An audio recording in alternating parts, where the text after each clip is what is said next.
मैं हूं भगवान जगन्नाथ। मैं वही हूं जो युगों युगों से पूरी नगरी में रथ पर सवार होकर चलता आ रहा हूं। पर आज मैं तुम्हें अपने रहस्य का वो सत्य बताने आया हूं जिसे केवल भाग्यशाली ही जान पाते हैं। लोग मुझे जगन्नाथ कहते हैं, पर क्या तुम जानते हो मैं कौन हूं? मैं वही हूं जो द्वारका में श्री कृष्ण था, वही जिसने अर्जुन को गीता सुनाई, वही जिसने राधा के प्रेम को साक्षात ईश्वरत्व में बदल दिया, वही जिसने अधर्म के सामने धर्म को विजयी बनाया। जब द्वारका का अंत हुआ, मेरा पार्थिव शरीर समुद्र में प्रवाहित कर दिया गया, पर मेरा हृदय, मेरा चेतन तत्व नष्ट नहीं हुआ। समुद्र में एक दिव्य काष्ठ पवित्र लकड़ी के रूप में प्रकट हुई और बहती हुई पुरी के तट पर आई।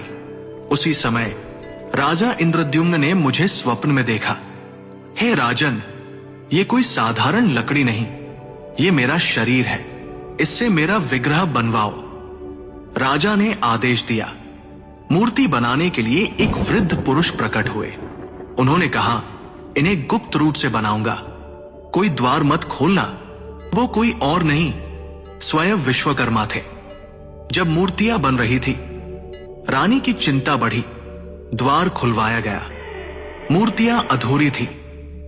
मेरे हाथ नहीं थे, मेरे चरण नहीं थे, पर तभी आकाशवाणी हुई, यही मेरा विराट रूप है, यही मेरा जगन्नाथ स्वरूप है, जहां मैं हर सीमा से परे हूं।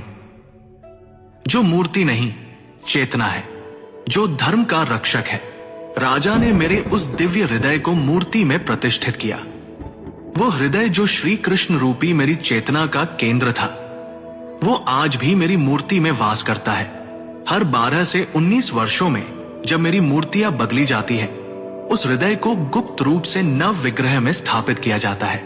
कोई उसे देख नहीं सकता, कोई उसका वर्णन नहीं कर सकता, क्योंकि वो हृदय भौतिक नहीं, दिव्य है। मैं वही हूं जो कृष्ण है, विष्णु है और फिर भी सबसे परे है। मेरी आंखें गोल हैं क्योंकि मैं हर दिशा में देखता हूं। जब मैं अपने भाई बलभद्र और बहन सुभद्रा के साथ रथ पर सवार होता हूं, तो वो यात्रा कोई उत्सव नहीं, वो क्षण है जब मैं मंदिर से निकलकर भक्तों के हृदय तक पहुंचता हूं। जब तुम मुझे सच्चे हृदय से पुकारोगे, ओम नमो भगवते जगन्नाथाय, तो तुम पाओगे कि मैं तुमसे कभी दूर था ही नहीं।